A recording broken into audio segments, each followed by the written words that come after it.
끝내는 119초 안전교육. 눈 깜짝할 사이에 발생하는 어린이 안전사고. 누구나 한 번쯤은 경험해 보셨을 텐데요. 지금부터 어린이 안전사고 응급처치에 대해서 알려드리겠습니다. 단순히 코피가 난다면 엄지손가락과 검지손가락을 이용해 코 전체가 아닌 코끝을 잡아주세요. 이때 고개는 앞으로 숙이셔야 돼요.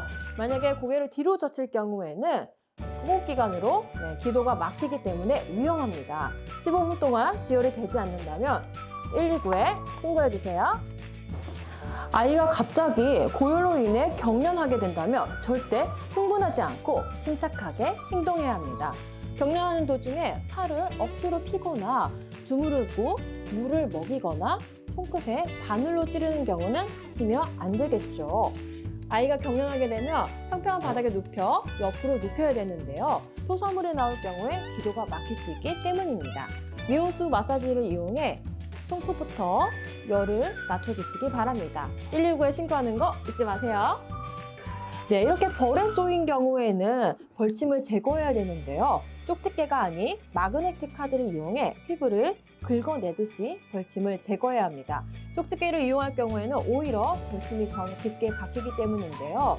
네, 피부를 부종을 가라앉히기 위해서는 얼음 주머니를 차갑게 데워서 부종을 가라앉히시기 바랍니다.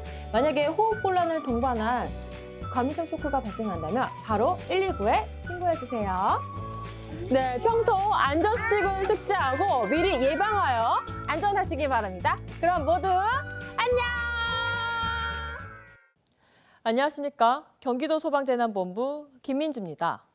최근 3년간 어린이 안전사고는 총 10만 8,759건으로 연평균 3만 6천여 건의 안전사고가 발생하였습니다.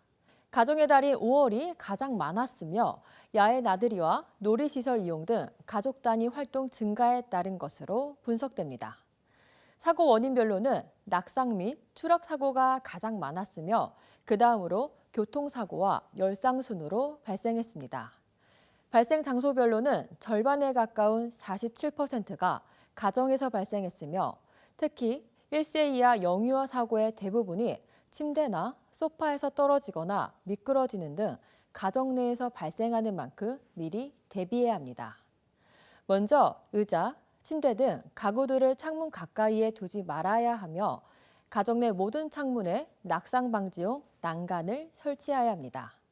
또한 잠깐 방심한 사이에 떨어질 수 있으니 보행기를 태울 때는 발코니, 난간, 그리고 계단으로부터 먼 곳에서 이용하시기 바랍니다.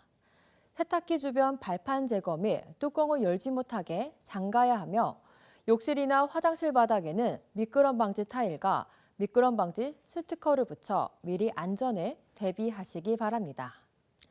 어린이 교통사고 3건 중 1건은 자전거 사고로 전체 교통사고 중 34%로 가장 많았습니다.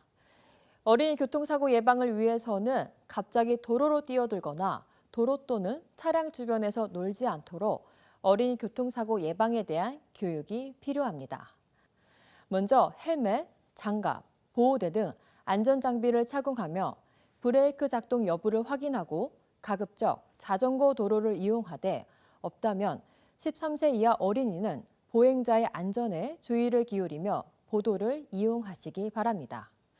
골목길과 아파트 주차장에서는 반드시 정지하여 주의를 확인하고 횡단보도를 건널 때는 내려서 끌고 걸어야 합니다. 기본안전수칙 준수 등 사고 예방을 위한 인식이 중요하며 더불어 어른들의 각별한 보살핌과 주의가 필요합니다. 고맙습니다.